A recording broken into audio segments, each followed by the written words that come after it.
C'est le dernier investissement. La fierté de Steva, une presse 2000 tonnes. De cette immense machine sortent des pièces de carrosserie, de structure. En termes de capacité, c'est un moyen qui est quand même haute technologie et qui n'est pas très commun, avec une capacité de table de 6 mètres par 2,50 mètres. Donc ça nous permet de faire des emboutis relativement complexes, principalement pour le domaine de l'automobile. Seulement voilà, malgré ses efforts, l'entreprise est dans le rouge. L'ex-Altia intéresse pourtant des repreneurs potentiels, 6 au dernier décompte. Tous sont des atouts, mais aucun d'entre eux ne présente le profil idéal.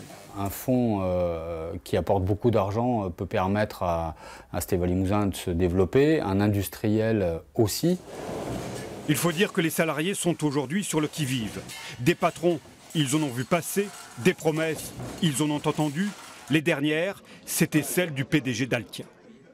Il est clair qu'aujourd'hui, nous devons planifier les moyens à mettre en œuvre pour arriver à redynamiser ce site-là en termes de formation, d'investissement et de dynamique commerciale à améliorer. Résultat, leur entreprise a failli disparaître. Alors aujourd'hui, les 115 salariés s'accrochent à leur poste de travail et leurs représentants syndicaux ont un objectif, la sauvegarde de l'emploi. Si un industriel vient et qui doit ramener l'effectif au chiffre d'affaires qu'on sort aujourd'hui, ça va être une casse sociale dramatique. Dans ce contexte, la région Nouvelle-Aquitaine veut jouer sa carte. Elle l'a déjà faite en novembre dernier en accordant à Steva une avance remboursable. Mais la collectivité se réserve la possibilité d'aller plus loin.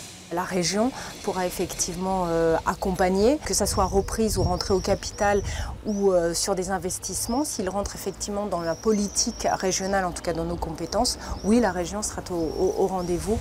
Cela étant dit, les faits sont têtus. La rentabilité et la trésorerie sont sous tension. À quoi s'ajoute un loyer extravagant payé aux anciens dirigeants de l'entreprise. Le loyer nous a bien évidemment énormément impacté, puisqu'on a payé plus d'1 million d'euros de loyer depuis la reprise. Le loyer à payer à la SCI qui détient l'immobilier, absolument. La clôture des dépôts des offres de reprise est fixée au 10 septembre prochain.